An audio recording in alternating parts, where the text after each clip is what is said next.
Morning, it's Martin from Martin's Engine Services.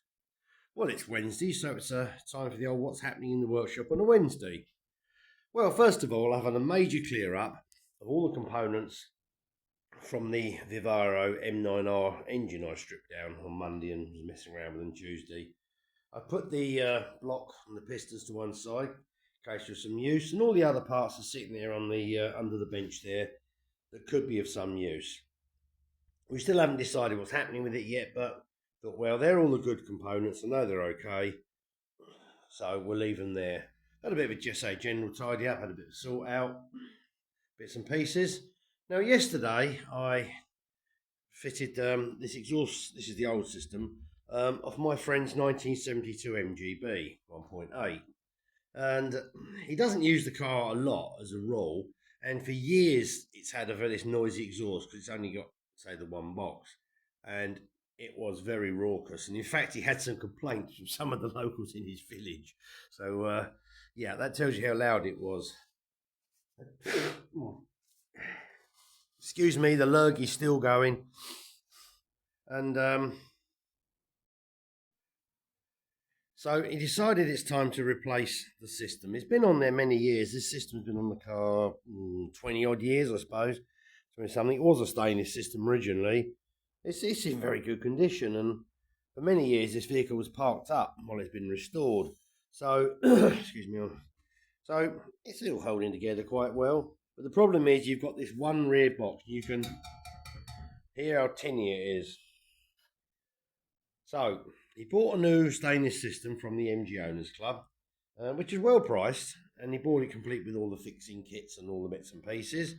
And I thought, okay, I'll help it. Well, I'll put it on for him because normally he helps me, but he's actually recovering from a rather serious road accident. Him and his wife were involved in a very high speed collision. It was actually on the local news in the A11, I think about 6-7 weeks ago. Was closed, and there was a picture of a Vauxhall Mocha upside down in the central reservation.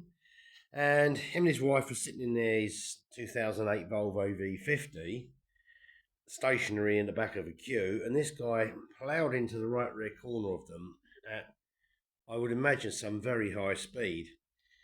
The poor Volvo has ended up with the driver's side rear wheel under where the rear seat would be, and the base of the rear seat is stuck into the back of the two front seats. And that tells you how hard it was hit. And the driver's side rear door has actually come forward and is actually halfway inside the driver's side front door. Now, my friend's wife escaped with a few cuts and bruises. My friend had a little bit of a sort of concussion, and he's broke a few ribs and pulled a few muscles and bits and pieces. But other than that, that's the only injuries. Now, considering the state of the Volvo, which is obviously a Focus, all the safety equipment did its job. All the airbags deployed, safety, harnesses, seatbelts went, everything, and it did its job. So it's pretty remarkable. And I saw the pictures of the car in the salvage yard. It's quite frightening. So his MGB has been pressed into use. He said, I can't keep driving it around like that. It's getting embarrassing. So we fitted this system, and I thought, okay, it's bound to be a bit of a fight to put on with a pattern part and whatnot. On the contrary, the fit was absolutely perfection. You'll simply bolt it onto the manifold. You've got the 6, I can't count. You've got the 6 bolts, there's 6 studs on the manifold, and you've got these flanges. There's very little movement because obviously you've got the 2 here. You can skew it slightly that way, and there's a tiny bit of give in it. And as it sits on the vehicle, the gearbox cross member through here, there is actually like a cutout in the cross member to help clear this, because it's a very low slung car. It's no lower than factory, but they are naturally quite low. And this sat within sort of a 25mm gap of the cross member and sat perfectly. The new system comes in 3 parts. You've got an exhaust box here, then you've got another section here which joined into the rear box about here. So I've hung the rear box on the car with a new mounting, slid the centre section in through the bracket here. It all slid together and went click, click, click, all lined up perfectly. Put some paste on it, clamped it up, all the bolts went click, click, perfection fit. Absolutely phenomenal. Martin's had it again. How about very good? Yeah, we're settled for very good fit. So we were totally impressed by that. The clearance to everything on the car, because it goes under the axle. The back axle actually sits here, and it's perfect. It clears all the shock absorbers, the suspension. It's absolutely brilliant. So he's going to give them a ring today and tell them just how good their product is and say thank you. And I thought that was a nice idea because now all you ever seem to do is moan about the quality of parts. And I said, it would be nice just to say, as he said, it would be nice just to say, yeah, this is a good fit. And that's quietened the car down dramatically. And it's had an also very interesting effect on the running. Now, it's got the dreaded twin SUs on, and say me and them don't get on the best of times. And it's always had a horrible flat spot, this car. Now, he phoned me when he got home after a 40-minute run, and he said the flat spot was gone. It's a totally different car to drive. It picks up out of the corners nicely, the throttle response is better. It's just running so much better.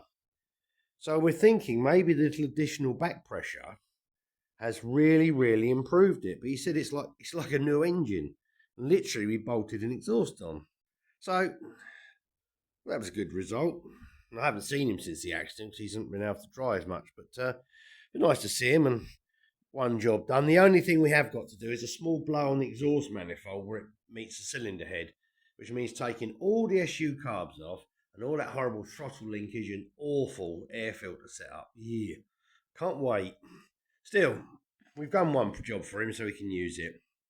Anyhow, what I'm up to today as well, for no real reason, I got enthusiastic and I've discovered that cylinder head that I thought was no good for the Vivaro, I've given it a good look over, and apart from the mark in the cam bearing there, I thought these bearings are actually worn. They're not.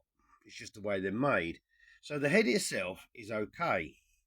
Now, the injectors and the cam cover and the cams are different on the engine that I might be repairing. However, the base cylinder head and the valves are the same. So I thought, can I get these injectors out? I've got nothing to lose by having a go. So I've got it in the mill here, and I've got the mill at maximum height. And I've just about got enough clearance to sort of wiggle the drill in and the mills. Now I've milled out the tops. I've drilled as far as I can, and I've got down to where that oily line is there. And I've hit a hard bit, which I think is probably the top of the pintle valve. And I don't think I'm going to get through that. Now this old drill bit here is exceptionally good. I've had this for years, and it's one of them. It's only it's not really a high quality drill bit, and it's been sharpened so many times. But it's one of those drills that kind of does everything. So I've had a good go at two of them, and I cannot get through. So I might have to resort to turning it upside down, and I'm going to try and press the injector from the other side if I can, or tap it and see if that may even free up the injector. And then I've got to tackle the sleeve. Now, fortunately, the sleeve is made of soft steel as well. So I ran the mill along it here, and it mills easy. So I'm not entirely sure whether I can or not, but got nothing better to do, and got a bit of backache today, a little down the side of my back. I pulled a muscle weeks ago, and it's one of them ones that heals up and then goes twang, and you think, oh, hello, that's not good. So a nice job like this might be entertaining today. Been out with the old leaf tractor, picking a few leaves up. That's working brilliantly. Absolutely brilliant, that is. That makes life very easy. So I've done that today, so we've tidied that up. Otherwise, I've got a couple of potential things lined up, but it's bits and pieces at the moment. Actually, yesterday afternoon, I was actually helping my good neighbour. He's had a bit of a disaster with his electricity supply to his workshop. He's got 3-phase, and last week one of his massive 100-amp fuses blew. We got the power company in, thinking it was a line fault overhead, and it turns out the armoured cable down his garden has shorted out. He's got a phase and neutral shorted together. He's got an electrician he knows, who's a really nice guy. I do some work for him. He's had a look and confirmed it. So poor guy has now been proceeding to dig up about 200 foot of cable. And fortunately, he asked me if I ever got any ideas, and we was having a little wander around looking along the runner cable for evidence, blah, blah, blah. And fortunately, about sort of 10 metres into digging, no, not even 10 metres, about probably 5 metres into digging, there's a huge bit of concrete in his garden, which is a soakaway pipe, and the concrete is sitting on the cable and has pierced the cable, has pushed it down into some stones, and there's a nice big hole blown out at the back of the cable. As soon as he started digging it and he saw that, we were scraping around it, you could smell the burnt PVC, and all the stones and mud underneath was a nice black chard. So I thought, bingo.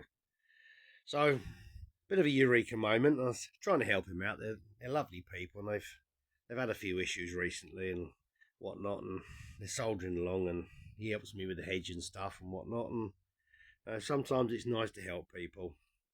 I say they really are lovely people, and you just feel like give him a hand. He's been battling through his various projects, and every time he gets one thing done, poor guy, some other disaster comes at him. So sometimes you think, wow, what's life chucking at you today?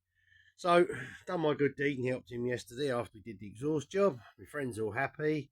He's got his car he can use all the time, and Martin's happy hacking bits of engines to bits. Whether this is going to work or not, I don't know.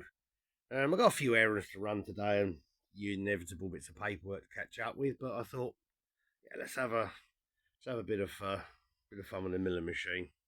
Oh, I've just noticed standing here looking at my hydraulic press that the pressure gauge, there's no pressure on at the moment. The pressure gauge has gone all the way back round here past 16 tons, and he's coming round for another.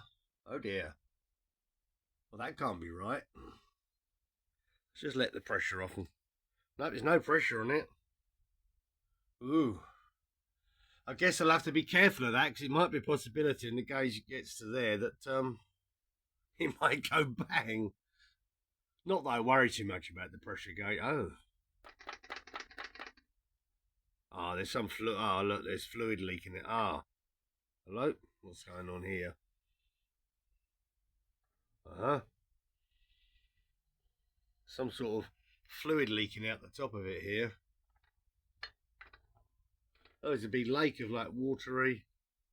Yeah. I think the gauge has exploded internally.